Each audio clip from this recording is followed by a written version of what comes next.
요즘 금리 인하 관련해서 참 말들이 많죠. 경제를 살리기 위해서는 금리를 인하해야 한다 하는 게 시장의 목소리입니다. 한국은행 이창용 총재는요, 금리 인하에 대한 생각이 없습니다. 올해 말입니다.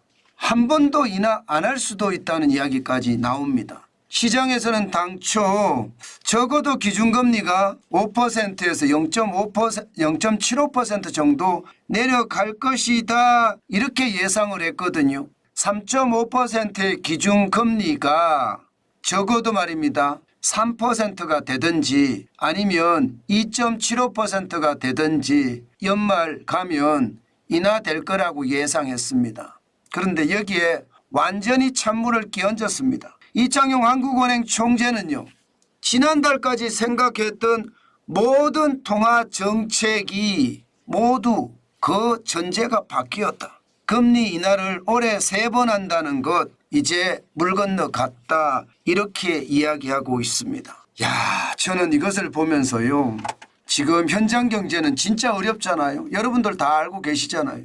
금리 인하가 안 되면 자영업자나 소상공인, 중소기업 안 그래도 어려운데 앞으로도 계속 어려워질 것 같아요. 그렇다고 무작정 금리 인하를 할 수는 없잖아요. 지금 1분기 성장률이 1.3%라는 고성장을 달성을 했거든요.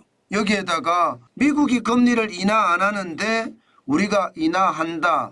이것은 또 다른 위협에 처한다. 이렇게 생각을 하는 거죠. 저는 시장을 한번 제대로 살펴볼 필요가 있을 것 같습니다.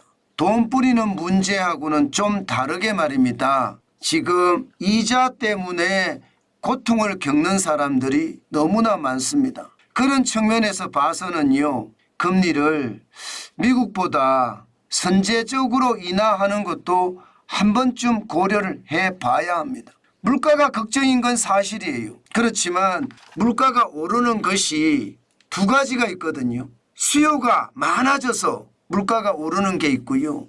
공급 측에 문제가 생겨서 물가가 오르는 경우가 있거든요. 고금리를 유지하는 것은요, 바로 이 수요 측에 요구가 많아서 수요의 요인 때문에 지금 물가가 올라간다 이러면 금리로 막을 수가 있습니다. 공급 측에서 일어나는 문제 때문에 발생되는 물가 상승률은 그게 아니거든요. 제도적인 개선 내지는 공급은 어쩔 수 없는 물가 상승, 경기의 상황이나 세계적인 상황이나 어떤 악재들 때문에 생기는 거라 금리하고는 아주 밀접한 관계에 있지는 않습니다. 그렇다면 공급 측면의 어떤 인상 때문에 물가가 상승 요인이 된다면 한국개발연구원이 금리를 내려가야지 연말에 경기가 좋아진다고 했던 것 다시 한번 생각을 해볼 필요는 있는 것 같습니다. 지금 당장 아니다 이렇게 이야기할 것까지는 없어요. 저는 미국보다 금리를 선제적으로 인하하는 것, 과거에는요 그런 일이 일어날 수가 있나 이런 생각도 했거든요. 지금 미국의 기준금리하고 한국의 기준금리는 2%포인트 차가 납니다. 미국은 정책금리, 기준금리가 5.5%거든요. 그런데도 예상했던 것보다가 외국인들이 한국에서 많이 탈출을 안 하는 것을 보면 말입니다. 한번 우리가 먼저 선제적으로 금리 인하를 해서요, 1분기에 어떤 성장률 1.3% 성장한 것을 계속 이어가는 것도 저는 방법이라고 생각합니다. 투자 심리라는 건 금리를 인하하고 인상하고 동결하고 여기에 영향을 미치거든요. 경제는 심리라고 했잖아요. 투자 심리가 살아나면 경제도 살아난다는 뜻이기 때문에 저는 한국은행 총재가 다시 한번 전반적인 검토가 저는 필요하지 않나 싶습니다. 지금 이창용 한국은행 총재는요, 연말까지도 금리 인하 없다 하는 뉘앙스로 이야기를 하고 있거든요. 이것은 어쩌면요, 우리 경제에는 섬뜩한 경고입니다. 장기 고금리가 오래 간다는 이야기니까 빚을 진 사람들 입장에서는 굉장히 어렵다. 저는 그렇게 이야기할 수가 있을 것 같아요. 그래서 여러분, 시장을요 다시 한번 바닥경제까지 훑어보고요, 금리를 인하하는 방안도 생각을 해보고요, 그러면서 긴축을 생각하는 것도 방법입니다.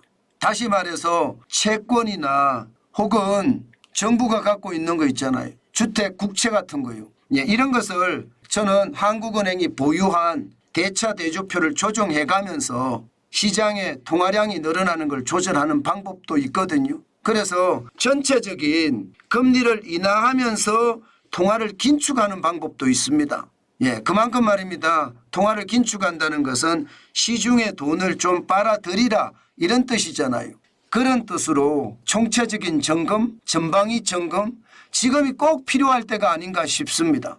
또 한 번 실기하면 이게 여러분 경제는 무너지기 마련이거든요. 저는 한국은행 총재의 말에 저는 일리가 있다고 생각을 합니다.